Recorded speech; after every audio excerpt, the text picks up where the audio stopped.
Faz o que tu queres, há de ser tudo da lei. E hoje eu estou aqui para conversar com vocês um pouco sobre as narrativas do tarô. E a minha intenção aqui é conversar com vocês sobre essas narrativas, explicando um pouco do que pode ser aprendido através do tarô, enquanto estudo e não enquanto prática divinatória. Porque o tarô ele é muito explorado e muito bem explorado, isso não é uma crítica, tá? Enquanto objeto de divinação, de conhecimento, de acontecimentos e de previsões. Gosto muito dessa parte e para mim o tarô é uma ferramenta de previsão também. Porém, cada carta conta uma história muito interessante e dependendo do artista que o criou, ele consegue trazer entendimentos muito maiores, né? A gente vê, por exemplo, o Eliphas Levi falando que toda palavra tem três formas, né? Toda palavra tem três significados.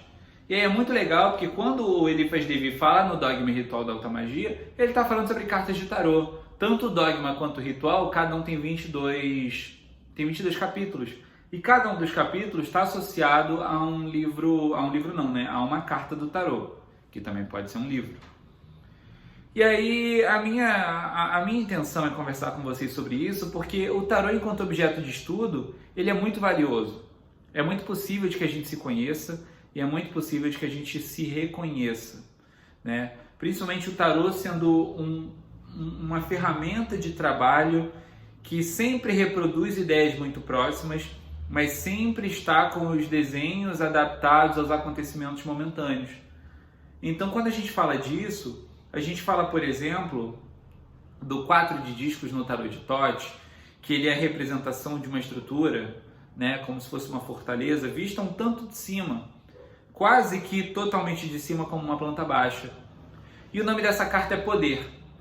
Sendo o nome dessa carta Poder, e lembrando que o tarô de Thoth, por exemplo, ele é uma novela de cavalaria, como diria o Pedro Pietrolungo, a gente leva em consideração que aquela carta que fala de uma novela de cavalaria está falando que o poder é o conhecimento sobre todo o espaço geográfico, né? Você vê que, na verdade, são muros, não tem um telhado, são muros, né? E sendo muros, ele fala sobre o conhecimento dos limites. O rei, ele não é o cara que está preso dentro do castelo, reinando ao lado da rainha. Ele é o cara que está circulando por todo o espaço geográfico, olhando fronteira por fronteira, para saber se ele perdeu o território, para saber se ele ganhou o território, para saber se o território está bem cuidado, se está tudo sendo mantido, se a monarquia dele continua mantida. Inclusive, os reis no tarô de Thoth se chamam cavaleiros e estão sempre a cavalo. Estando eles sempre a cavalo, eles estão sempre em movimento. Então a gente começa a compreender o papel dos reis em relação às suas ferramentas e o papel dos espaços geográficos através das cartas. A gente também vê, por exemplo, que a carta da sacerdotisa, ela fala, né, a sacerdotisa estando entre duas colunas, a gente consegue associar ao capítulo 2 do Dogma e Ritual da Alta Magia, por exemplo, que se chama As Colunas do Templo, que fala sobre o objeto que está entre as duas colunas, né? Que é a sacerdotisa, é ela que está entre as duas colunas. E quando a gente fala sobre as colunas do templo, a gente fala sobre o que é profanos, né? O que está fora do templo, e o que é de dentro do templo, né? O que é o sagrado. Então a sacerdotisa estando na porta, é ela que é capaz de te embarrear ou capaz de te levar lá para dentro. Então, quando a gente vê isso, e aí, por exemplo, eu, enquanto telemita, vejo que a sacerdotisa é o que está na porta do templo, e eu vejo que Babylon, ela é o sigilo santo da Astrum Argentum, eu vejo que aquele símbolo é a porta de entrada para a ordem. Então, eu aprendo com isso que a porta de entrada para a verdadeira fraternidade da Astrum Argentum, que é cósmica e não material, ela é o sentido exato de Babylon. Compreendendo Babylon, você compreende a chave que te faz entrar para a Astrum Argentum, independente da linhagem, independente de instrutor. Então é importante que a gente se atenha a isso, porque, por exemplo, a própria sacerdotisa ela fala sobre o mistério da entrada no templo. E ao mesmo tempo, se você reparar acima da cabeça dela, ela tem um semicírculo,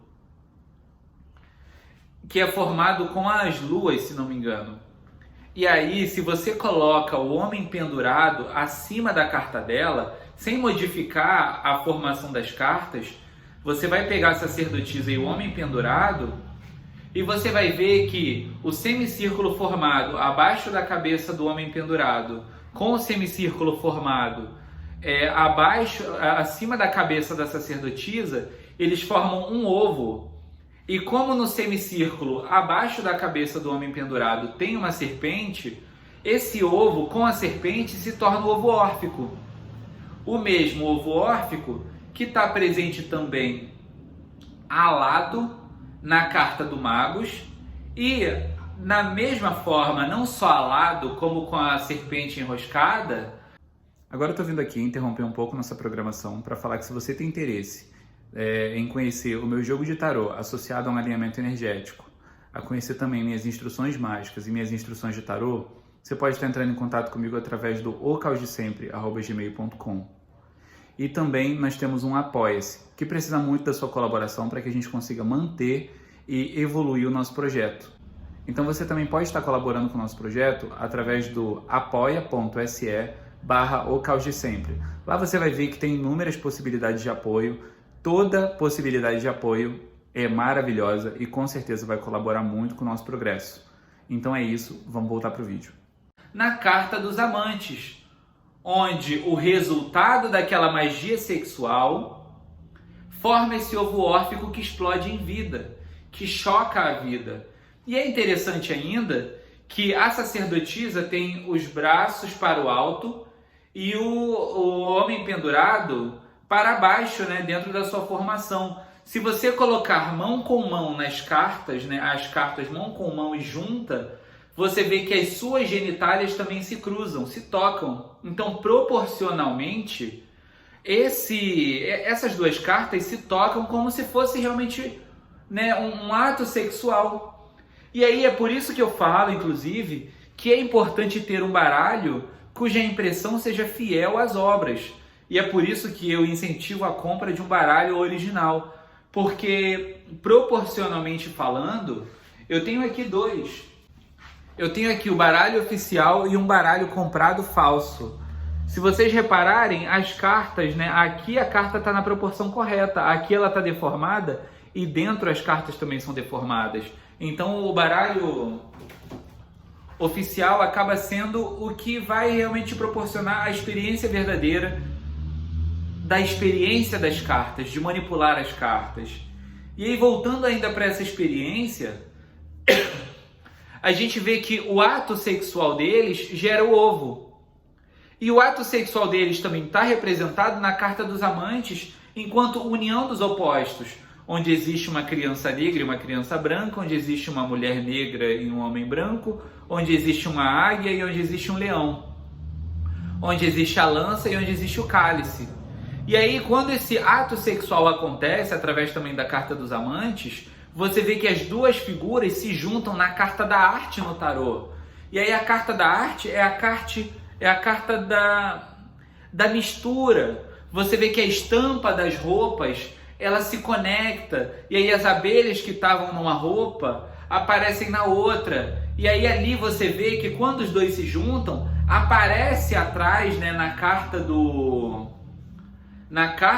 da arte, né, o símbolo, né, o sinal da nova aliança. E o sinal dessa nova aliança nada mais é do que o arco-íris. E no arco-íris vem escrito a fórmula de vitriol, que nada mais fala do que, cara, se introspecta, vai lá para dentro de você mesmo, entende tudo que tá aí dentro e aprende algo com essa porra, cara. Então a gente vê que toda essa gnose representada pela sacerdotisa, somada ao homem pendurado, que é uma mudança de perspectiva, te leva a um ritual de magia sexual dentro de você que se prova no vitriol, que tudo isso vai acontecer dentro de você e a partir disso vai rolar um monte de coisa. Então, esses são os aprendizados que o tarô consegue trazer muito para além de aprender muito bem através da divinação. E eu convido vocês a estudar mais o tarô, tá? Estudem realmente mais o tarô. Particularmente, o meu tarô de trabalho e de estudo é o tarô de Thoth, mas existem também inúmeros outros que podem te levar a inúmeros aprendizados. O próprio Aleister Crowley nunca usou o tarô de Thoth, porque ele morreu sem ter esse tarô pronto para jogar. Mas ele, por exemplo, usou um tarô de Marselha. Então, existem várias maneiras de você trabalhar, estudar e conhecer e se conhecer através das cartas, muito para além de divinar. Então, é isso. Muito obrigado, fiquem com Deus, cuidado com ele e não se esqueçam que amor é lei, amor sob vontade.